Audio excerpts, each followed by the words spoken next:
Welcome back to my channel. ಹೊಸದಾಗಿ channel ನೋಡ್ತಾ ಇದ್ದರೆ ಸಬ್ಸ್ಕ್ರೈಬ್ ಮಾಡಿಕೊಂಡು ಸಪೋರ್ಟ್ ಮಾಡಿ.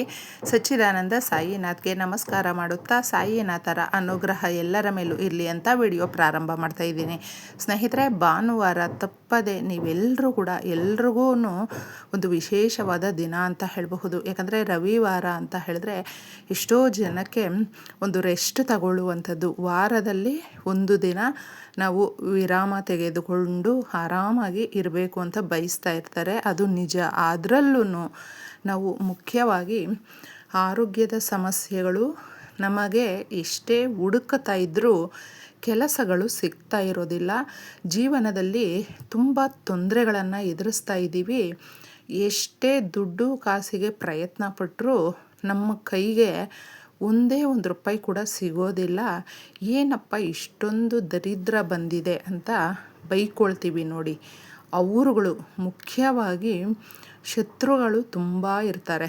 ಇವರ ಜೀವನಕ್ಕೆ ಪ್ರತಿ ಹೆಜ್ಜೆಗೂ ಕೂಡ ಅವ್ರನ್ನ ಬೀಳಿಸ್ಬೇಕು ಅಂತಲೇ ನೋಡ್ತಾ ಇರ್ತಾರೆ. ಒಂದರ ಮೇಲೆ ಒಂದು ಪೆಟ್ಟು ಬೀಳ್ತಾನೇ ಇರುತ್ತೆ. ನಾವು ಸುಧಾರಿಸ್ಕೊಳ್ತಾ ಇದ್ದೀವಿ, ಈಗ ಸ್ವಲ್ಪ ಚೆನ್ನಾಗಿದೆ ಅಂತ ಅಂದ್ಕೊಳ್ಳುವಷ್ಟರಲ್ಲಿ ಮತ್ತಿನ್ಯಾವುದೋ ಸಮಸ್ಯೆ ಬಂದಿರುತ್ತೆ.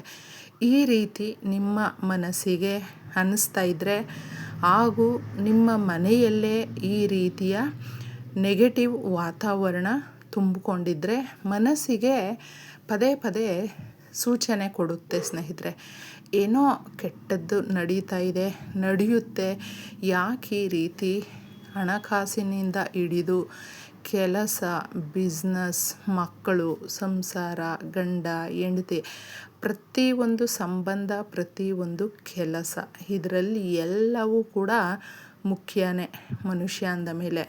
ಅದು ಎಲ್ಲವೂ ಕೂಡ ನಾವು ಚೆನ್ನಾಗಿ ಇಟ್ಕೊಳ್ಳೋದಕ್ಕೆ, ಪಡ್ಕೊಳ್ಳೋದಕ್ಕೆ ತುಂಬ ಈಸಿ ಮೆಥಡು ಸ್ನೇಹಿತರೆ.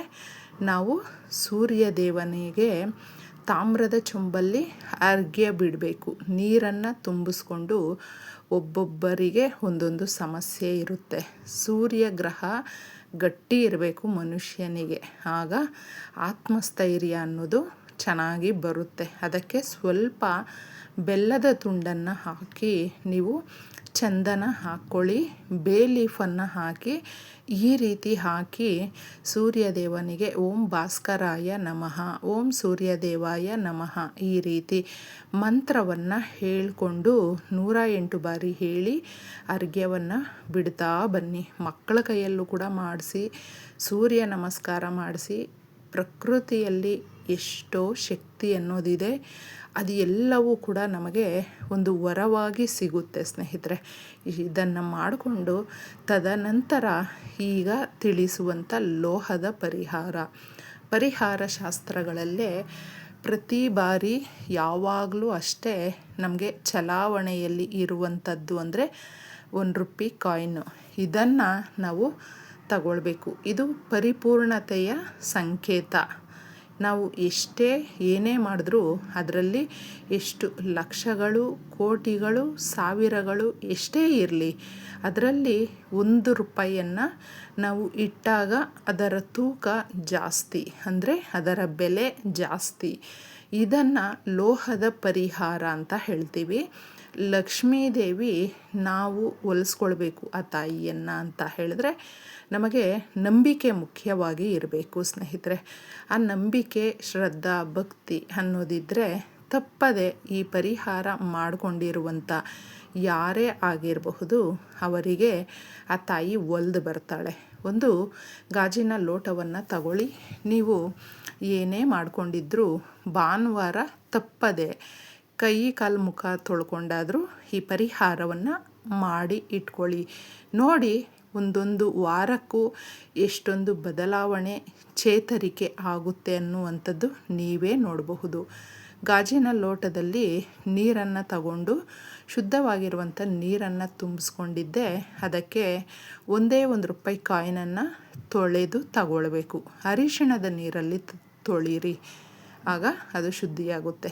1 ರೂಪಾಯಿಯನ್ನು ನೀಟಾಗಿ ಗಾಜಿನ ಲೋಟಕ್ಕೆ ಹಾಕಬೇಕು. ಗಾಜು ಹಾಗೆ ಅದರಲ್ಲಿ ಹಾಕಿರುವಂಥ ನೀರು ನಮ್ಮ ಮನಸ್ಸಿನಲ್ಲಿರುವಂಥ ಕೋರಿಕೆಗಳನ್ನು ನೆರವೇರಿಸುತ್ತೆ. ನೀರು ಪಂಚಭೂತಗಳಲ್ಲಿ ಒಂದು. ಅದು ನಮಗೆ ಪ್ರಾಣ ತುಂಬಿಸುವಂಥದ್ದು. ನೆನಪಿನ ಶಕ್ತಿ ಜಾಸ್ತಿ ಇದೆ. ನಾವು ಏನೇ ಹೇಳಿದ್ರೂ ಅದನ್ನು ಅಬ್ಸರ್ವ್ ಮಾಡಿಕೊಳ್ಳುತ್ತೆ. ಅದಕ್ಕೆ ಗಾಜು, ನೀರು ಇದು ಎರಡೂ ಕೂಡ ಮುಖ್ಯವಾಗಿ ಬೇಕೇ ಬೇಕು ಸ್ನೇಹಿತರೆ. ಇನ್ನು ಇದಕ್ಕೆ ಅರಿಶಿಣ ಬೇಕು. ಅರಿಶಿಣ ಬಂದು ನಮ್ಮ ಮನೆಯಲ್ಲಿ ಯಾವುದೇ ಶುಭ ಕಾರ್ಯ ಹಾಗೂ ಗುರುಬಲ ಪಡ್ಕೊಳ್ಳೋದಕ್ಕೆ ಬಳಸುವಂಥದ್ದು. ಲಕ್ಷ್ಮೀದೇವಿಯನ್ನು, ದುರ್ಗಾದೇವಿಯನ್ನು ಒಲಿಸ್ಕೊಳ್ಬೇಕು ಅಂದರೆ ಕುಂಕುಮವನ್ನು ಬಳಸಬೇಕು. ಈ ಎರಡನ್ನು ತಗೊಳ್ಳಿ. ಅರಿಶಿಣ ಜಾಸ್ತಿ ಹಾಕಬೇಕು, 1 ಸ್ಪೂನಷ್ಟು ಹಾಕಿದಾಗ ಅರಿಶಿಣದ ನೀರಾಗುತ್ತೆ. ಇನ್ನು ಅದರಲ್ಲಿ ಸ್ವಲ್ಪನೇ ಒಂದೇ ಒಂದು ಪಿಂಚಷ್ಟು ಕುಂಕುಮವನ್ನು ಹಾಕಬೇಕು.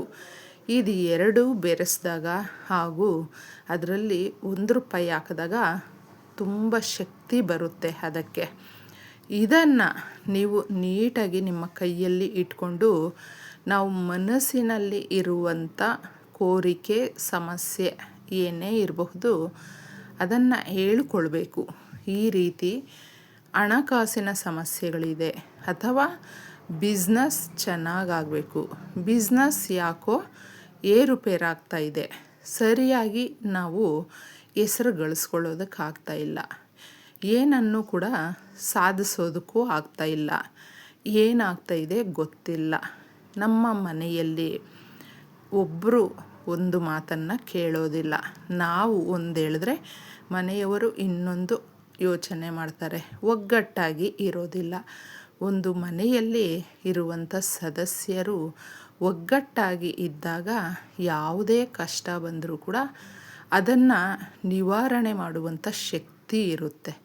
ಇಷ್ಟನ್ನು ರೆಡಿ ಮಾಡಿಕೊಂಡು ನಾವು ನಮ್ಮ ಮನಸ್ಸಲ್ಲೇ ಕೇಳಿಕೊಂಡಿದ್ದೆ ಮನೆಯೆಲ್ಲ ಓಡಾಡಿಸ್ಬೇಕು. ಈ ಲೋಟವನ್ನು ಇಟ್ಕೊಂಡು ನಾನು ಮೊದಲೇ ತಿಳಿಸಿದೆ, ಇದು ಶಕ್ತಿದಾಯಕವಾದ ನೀರು ಆಗಿರುತ್ತೆ.